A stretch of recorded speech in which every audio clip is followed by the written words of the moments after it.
उन्होंने sir there was a reason to believe, आपको सबको पता है रीजन टू बिलीव था अब इट हैज बीन चेंज। दो आपके बहुत सारे केस लॉज अभी भी सीआईटी के लिए आईटीटी में आपके पेंडिंग हुए कि रीजन टू बिलीव का मतलब क्या है। मेरा क्वेश्चन ये है कि रीजन टू बिलीव का मतलब क्या था, क्या इसका जो पर्टिकुलर केस लॉज है क्या इनका इम्पैक्ट अब इंफॉर्मेशन पे पड़ेगा जो, क्योंकि अब आज नया रिजाइन है वो इंफॉर्मेशन की बात करता है, प्लीज अप्रिशिएट कीजिएगा। तो it is very very important, बहुत इंपॉर्टेंट है, और इससे ही सेक्शन 151 का उत्क्रम होगा जो बहुत इंपॉर्टेंट है, समझना बहुत जरूरी है, प्लीज अप्रिशिएट कीजिएगा।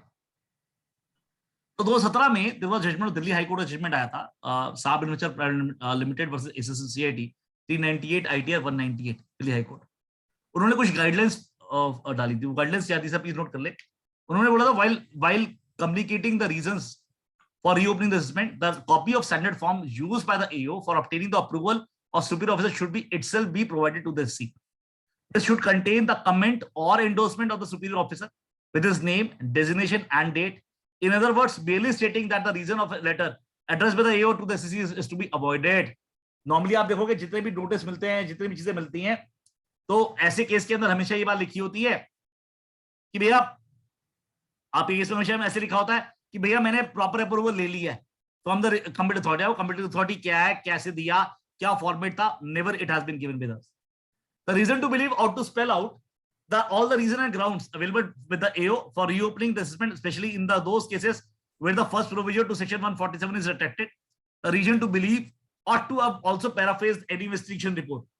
नॉर्मली क्या होता है, इन्वेस्टिगेशन रिपोर्ट की वो कॉपी देते नहीं है, सिर्फ बोलते हैं इन्वेस्टिगेशन टीम में आ गया। तो उन्होंने बोला the reason to believe ought to also paraphrase an investigation report which may from the basis reasons or and any inquiry conducted by the AO on the same if so conclusion thereof. What I want to say, the reason to believe किसका है, assessing officer का है।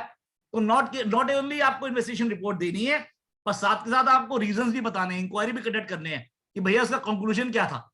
अब ये तो नहीं है कि भैया आपने अपना ना अप्लाई करके जो उन्होंने लिखा वो कट कॉपी पेस्ट कर दिया। With the region make a reference to another document, whether as a letter or report, such document or relevant portion of such report should be enclosed in along with the reasons. Next slide, चौथा बोलता है the exercise of considering the excessive objection is to be reopening of assessment is not mechanical ritual. It has to be a constitutional. मान लीजिए जब objection आप file करते थे, order disposing of the objection should deal with each objection and give proper reason for the conclusion. No attempt should be made to add the reason for reopening of the assessment beyond what has been already been disclosed. Sir आप अपने आप से नया reason नहीं add कर सकते और para wise आप उसे अलाउ करोगे sir. Now sir please appreciate कीजिएगा, ये साब इन्वेस्टर में 2017 में सुप्रीम दिल्ली हाई कोर्ट ने बोला है, that is been now accepted by various high court now sir, starting with Tata finance, with Bombay high court, then there is another judgement of Patel engineering, ये DCIT का ये 2022 का जजमेंट है। यहाँ पे तो उन्होंने बोला भैया देखो क्या क्या बोला, in our view, having heard the counsels and considered the petition along with the documentation thereto, the JAO has not verified the facts with the data available with him and simply on the basis of information received from the DDIT has issued the notice to the commissioner. उसने sir जो DDIT से information सब cut copy paste मार दिया। Therefore, the condition precedent for taking action number 47 Act that mandate and it is exclusively the satisfaction of the assessing officer based on some direct, correct or relevant matter has not been met. This court in principle CIT Shodiman Investment Limited has held that reopening notice has to be issued by the assessing officer on his own satisfaction but not on borrowed satisfaction.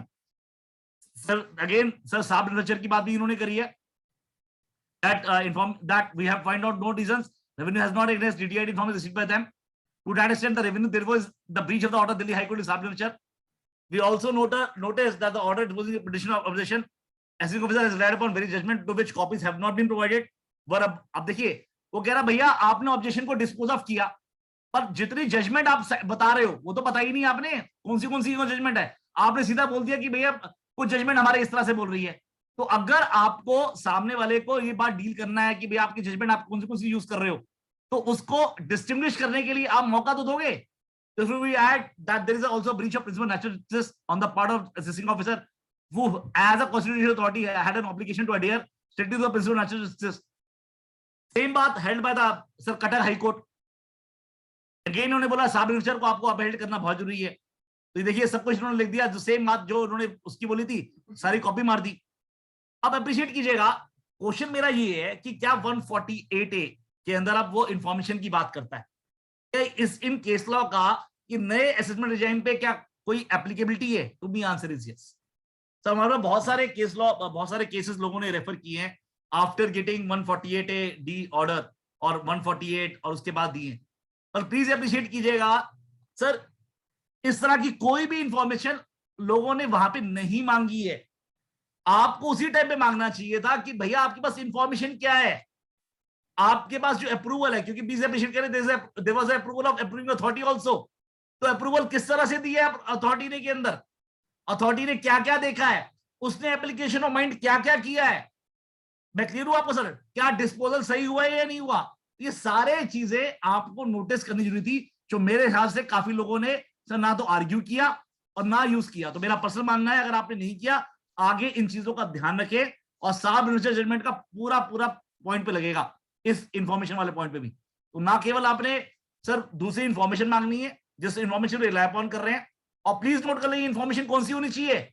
ये information sir 148 के expression 1 के हिसाब से होनी चाहिए, उसके बाहर नहीं हो सकती, राइट।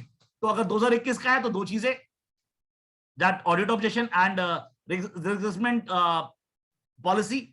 उसके बाद इन्होंने 3-4 चीजें और ऐड कर दी है। मैं क्लियर हूं आपको? तो व्हाट आई वांट टू से, अप्रिशिएट कीजिएगा सर, एक्सप्रेशन 1 to 148 से बाहर इंफॉर्मेशन नहीं हो सकती, और ये सारे सब मिनिस्टर के सारे ग्राउंड आपके पूरे होंगे। नाउ अब एक जजमेंट आई है उड़ीसा हाईकोर्ट की, कटक हाईकोर्ट की जजमेंट आई है ऑन इंफॉर्मेशन। सर वो जजमेंट में सब कुछ ठीक है। द क्वेश्चन इज सर, इन्होंने एक जजमेंट है, the judgment was sorry they relied on particular judgment of Larsen टुर्बो। और लार्सन टुर्बो की जजमेंट देखते हुए प्लीज अप्रिशिएट कीजिएगा, सब कुछ ठीक है, लेकिन लार्सन टुर्बो में एक पॉइंट बहुत ज्यादा दिक्कत वाला है। तो ये देखिए दूसरा पॉइंट, उन्होंने बोला मान लीजिए कोई मिस्टेक हो जाती है ओरिजिनल ऑर्डर के अंदर, असेसमेंट के अंदर। अब वो असेसिंग ऑफिसर फाइंड आउट नहीं कर, अगर कर लेता है बाद में ऑर्डर होने के बाद, तो ऐसे केस में वो चेंज ऑफ ओपिनियन माना जाएगा। और उन्होंने बोला भैया अगर कोई और एसएससी ऑफिसर, चाहे वो हायर अथॉरिटी है या सबऑर्डिनेट है, वो कोई इंफॉर्मेशन निकाल देता है, तो ऐसे केस में ये इंफॉर्मेशन माना जाएगा। ये मेरा पर्सनल मानना है, ये कहीं ना कहीं सर इस इंफॉर्मेशन इनकम टैक्स के पूरे उससे दिक्कत करेगा। क्यों? Because it will again amount to change opinion only, because the situation might change. Possibility है आज 5 लाख वाले इनकम वाला का असेसिंग ऑफिसर आईटीओ हो और दूसरे वाले का मान लीजिए एसी हो सकता है। तो ऐसे केस के अंदर one can say like this. अब आपका कहना होगा नितिन भाई अब तो डायनेमिक ज्यूरिडिक्शन है, अब तो पूरा पूरा डिपार्टमेंट ही आपका वो है। Yes, answer is yes. पर हैविंग सेड दैट, मेरा पर्सनल मानना ये है, आज की डेट में देखिए असेसिंग यूनिट अलग है सर, आपकी टेक्निकल यूनिट अलग है, रिव्यू यूनिट अलग है, राइट। तो इतने सारे लोग जब काम कर रहे हैं उसके बावजूद अगर मिस्टेक अगर रह जाती है, तो मेरा मतलब मानना ये है इतना सब दिमाग लगाने के बाद ही they are nothing but a change opinion. इस तरह की चीज बहुत दिक्कत करेगी। अदरवाइज उन्होंने इस बात को समझाया है कि भैया इंफॉर्मेशन को नैरोली यूज नहीं करना है, it has to be use, it has to be taken very extensively. तो कोई भी इंफॉर्मेशन अगर जो बाहर से आती है, एक्सटर्नल सोर्स से आती है, वो इंफॉर्मेशन मानी जाएगी, मेयर चेंज ओपिनियन नहीं माना जाएगा। The word information used in the presentation is the widest amplitude and should not be considered narrowly. The assessment proceedings can be reopened if the objection points out factual information already available in the records. The expression information means expression of knowledge derived from external source concerning facts or parties as to law related to the after bearing of the assessment. Now, तो छठा इसका point है which is very very relevant. They said since the petitioner has already filed, उन्होंने revise return file कर दी है, तो sir assessing officer को क्या क्या करना है, उसको क्या, उसने बोला assessing officer required to verify the books account also. उसको कन्फ्रंट भी करना पड़ेगा एडवर्स मटेरियल कुछ है अगर वो यूटिलाइज करना चाहता है एसएससी पिटिशनर के खिलाफ, और प्लीज स्टेटमेंट भी जमा कराएगा। कोई रिकॉर्ड स्टेटमेंट करेगा तो रिकॉर्ड स्टेटमेंट की कॉपी भी उनको देगा, और ताकि वो उसे रिव्यूट कर पाए। और वेरिफिकेशन के बाद अगर उसे लगता है कि भैया वो लेवी टैक्स है, तो वो भैया वो पिटिशनर को मटेरियल भी देगा कि जो वो पिटिशनर के खिलाफ यूज करना चाहता है, और साथ के साथ reasonable opportunity of being heard भी देना पड़ेगा। तो प्लीज अप्रिशिएट करें सर, ये क्रक्स आप यूज कर सकते हैं in relation to when you talk about information material आपका कैसे बनेगा। मैं आपको ये बात से बोल रहा हूं, प्लीज नोट करें 148A talks about it is an information. और प्लीज नोट कर ले सर, ये जितने भी रिकॉर्ड्स है कि एज टू कि आपने रिप्लाई सबमिट किया, फिर रिप्लाई को 148AC में कंसिडर करना है, तो जब आप 148D पढ़ते हैं तो ऑर्डर देने से पहले वो इंफॉर्मेशन मटेरियल में कन्वर्ट हो जाना चाहिए, और मटेरियल कौन सा? It is not less than reason to believe. तो इसका मतलब जो 148 का जो ए का जो प्रोसीजर है वो सही मायने में सर जहां पे आप इंफॉर्मेशन जैसा रॉ मटेरियल डालते हैं और मटेरियल जैसा फिनिश प्रोडक्ट निकलता है। तो अगर इंफॉर्मेशन मटेरियल नहीं बन पाई, मेरा पर्सनल मानना है 148D का order sir bad in law है, और 148 का जो नोटिस है that is bad in law. तो what I want to say, there has to have sir reasonable certainty. और अगर आपने मेरी पिछली वीडियो पढ़ी होंगी, सुनी होंगी, जो मैंने अभी हफ्ते 2 हफ्ते पहले बोली थी, जहां पे मैंने बताया भी है कि सर 147 में सी चेंज आ गया है। पहले 147 में लिखा हुआ था that the assessing officer has reason to believe, appreciate कीजिएगा, पर अब ये हैज रीजन टू बिलीव वाली लाइन हटा दी है। और आपको मैंने तब ये भी समझाया था कि सर 148 में रीजन टू बिलीव जैसी कोई चीज नहीं लिखी थी, वहां पे लिखा था 148(2) के अंदर sir reason to be recorded.